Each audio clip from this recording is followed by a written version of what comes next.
Good afternoon, T-Wolves! Welcome to the new quarter. That's right, folks, second quarter.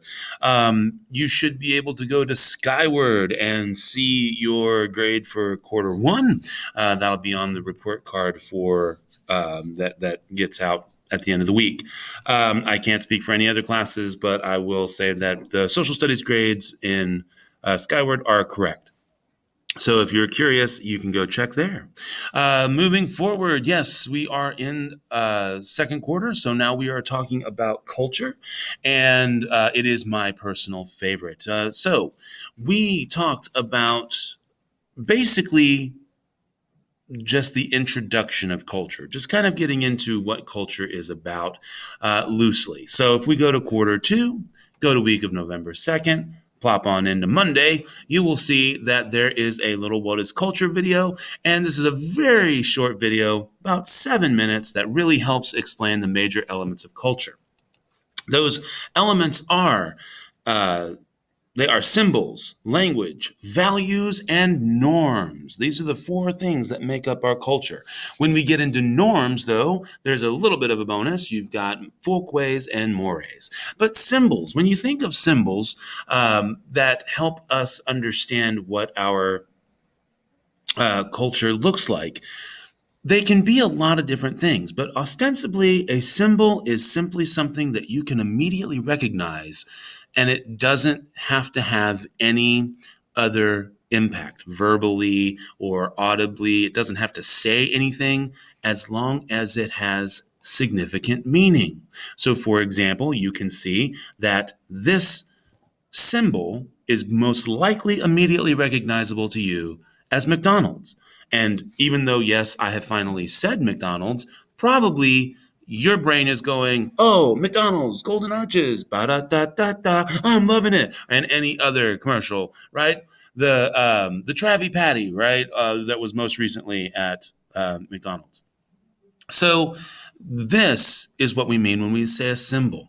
There are, of course, then you have language. And when we come to language, you can be any kind of language. It can be the language that we speak, the language that we write, which sometimes could cross over into the symbol territory.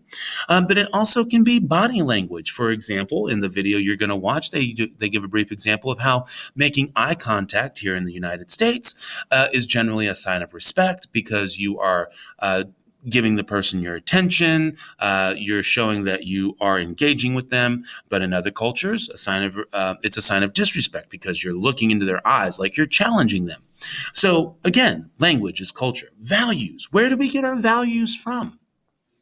What is valuable to a society? And it can be more than just what you learn at home, because we definitely do learn a lot of our values at home.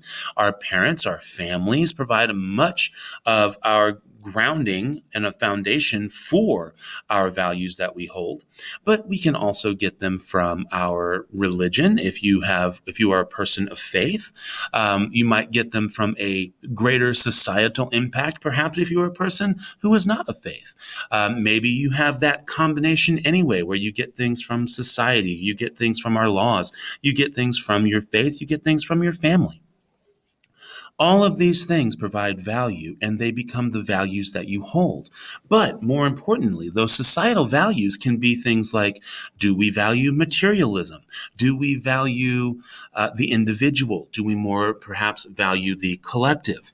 All of these things help form the values that create our norms. And those norms are the things that can be done every day. For example, like brushing your teeth or going to school, maybe taking a shower. Those are all things that you'll do every day, waiting in line, that are just casual, expected things. If you cut in line, you won't go to jail. You won't get kicked out of school. You won't have necessarily anything bad happen to you, but people might get irritated. People might get mad. If you don't take a shower, it's the same thing. Nothing horrible could happen to you, but people might think that you're maybe smelly or a little weird. But those folkways are the things that we deal with every day. Just simple, normal, everyday activities that come from the expectations we have on a day to day basis. We have more serious norms that are truly influenced by our values, sometimes that create laws that we even follow. Those are called mores. And so those things are the things that are held a little bit more closely. And even though they're not necessarily spoken, they are considered very, very real and can lead to being ostracized in society, to be kicked out, to be left on your own. For example, the silly one that we did in class today is if Mr. Quinton declared his love for one of his students, would that be acceptable? Of course not. No, that's not acceptable because we know that it is not just illegal, but we believe it immoral that someone who is in their 40s would try to be with someone romantically at such a young age. And so we have decided as a society that youth should be with youth. So kids should be with kids, teenagers should be with teenagers, and adults should be with adults. And that is how we have codified that. And so if you think, well, of course, Mr. Quinton, that's obvious. There's even laws about that kind of stuff. There are. But even when it's legal, we still hold that moral standard in check. Because if someone is 18 and they decide that they want to be with someone who's in their 50s, that is totally legal, but we still as a society believe that that is wrong, that that age difference is too high. And because it's too high, that it is not acceptable. Those are mores. And so that is where we have those differences when it comes to our norms. So you're going to watch that video that also explains those aspects.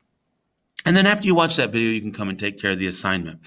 This assignment is daily work. It is not for points. It is, however, still due at 11:59 because this will become the notes that you can use to study.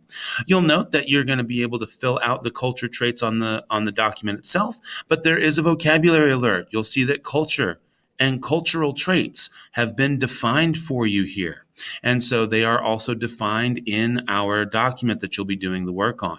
And so all you're going to do is you're just simply going to look at your words here on the left-hand side, see that they have definitions, and then you're going to provide examples. So for example, food, what we eat and how it's cooked. Well, here in the United States, one of our favorite foods, hamburgers.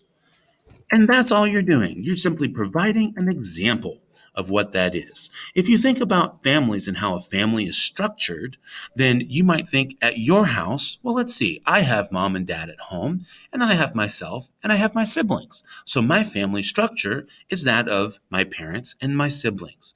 That's the family structure. Perhaps your family structure might be your grandma and grandpa and you, or perhaps maybe it's your mom and your aunt and some cousins. So, however your family structure, that's what you would put there. And I'm just looking for one example for each place. Maybe for food, you might be thinking how it is something that we're getting into the holidays now that Halloween is over and we're looking forward to Thanksgiving and then eventually Christmas next month. So you might think, oh, our family is all about empanadas, or our family might be about pupusas or tamales. Oh, my family, we love turkey and ham. So there's all sorts of different ways, no particularly wrong way to have an example. It's how it reflects on you. And so that is all you have to do. Once you have that done, make sure you get it submitted, and then you are good to go. If you have any questions, send me that note in Schoology, send me an email, and I hope you have an amazing day. Remember that tomorrow, Tuesday, November 3rd, which is, of course, the day we go and vote, is also a school holiday. So I will see you on Wednesday. Mr. Quinton, out.